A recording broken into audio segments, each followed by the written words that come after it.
ابتدا ہی سے ہم نے یہ بات کہہ دی تھی کہ مذاکرات اچھی بات ہے، ہم اس کی حمایت بھی کریں گے، اور اگر ہم سے تعاون لینے کی ضرورت ہوئی تو ہم تعاون بھی کریں گے، لیکن جو اس کے لیے حکمت عملی اپنائی گئی ہے اور جو اس کے لیے ایک میکانزم بنایا گیا ہے وہ ایسا نہیں کہ جس سے یہ مسئلہ حل ہو سکے۔ آپ فوجی آپریشنز کے خلاف رہے ہیں، لیکن اگر آپ جنوبی وزیرستان کو دیکھیں، وہاں کے امن کو دیکھیں، تو کیا وہ آپریشن کے حق میں ایک دلیل نہیں؟ نہیں، وزیرستان جو ہے وہ مختلف حصوں میں منقسم ہے۔ اس میں کچھ تنظیمیں وہ ہیں کہ جو جنگ نہیں لڑتی پاکستان کے ساتھ، اور بلکہ پاکستان حکومت کے ساتھ وہ آلریڈی معاہدوں میں ہیں۔ کچھ وہ تنظیمیں وہ ہیں کہ جو جنگ لڑتی ہیں۔ تو ظاہر ہے جی کہ بعض علاقے جو ہیں بالکل پرامن ہیں، اور وہاں کسی قسم کے آپریشن کی نہ پہلے ضرورت تھی اور نہ آج اس کی ضرورت ہے، لیکن جہاں پر جنگ کے حالات ہیں وہاں پر قیام امن کی ضرورت ہے، اور اس میں جو ہمارے میکانزم کا حصہ تھا اس میں تو وہ تنظیمیں بھی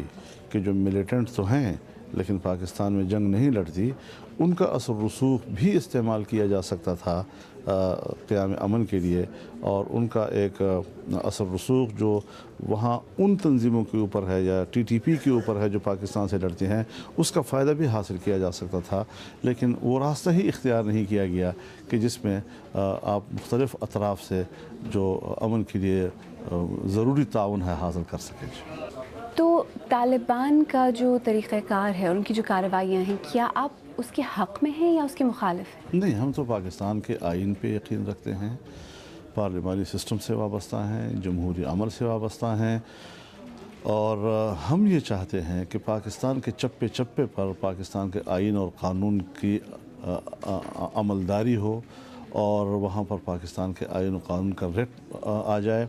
اور اگر نہیں ہے تو اس کو بحال کرنے کے لیے تو جنگ تو آزمائی جا چکی ہے کہ وہ شاید ایک طریقہ نہیں ہے، لیکن مذاکرات جو ہیں وہ ایک واحد راستہ ہے کہ جس سے ہم ملک کے اندر کے امن کو بحال کر سکتے ہیں۔ مولانا صاحب، کچھ لوگ یہ بھی کہتے ہیں کہ آپ جیسی جو سیاسی جماعتیں ہیں جو جمہوری نظام کا حصہ تو ہیں لیکن کھل کر طالبان کی کارروائیوں کی مخالفت نہیں کرتے، وہ بھی مسئلے کا ایک حصہ ہیں، ذمہ داری ان پر بھی عائد ہوتی ہے، آپ کیا کہیں گے؟ ہم سمجھتے ہیں کہ دو چیزیں ہو سکتی ہیں جو ہمیں اس مشکل سے نکال سکتی ہیں۔ نمبر ایک یہ کہ ہم دہشت گردی کے خلاف جو عالمی اتحاد 2001 میں وجود میں آیا تھا، اور جس میں ہمیں ایک ڈکٹیٹر نے ایک دلدل میں پھنسا دیا تھا، ایک تو ہم اس سے نکل آئیں۔ دوسرا یہ کہ اگر ہم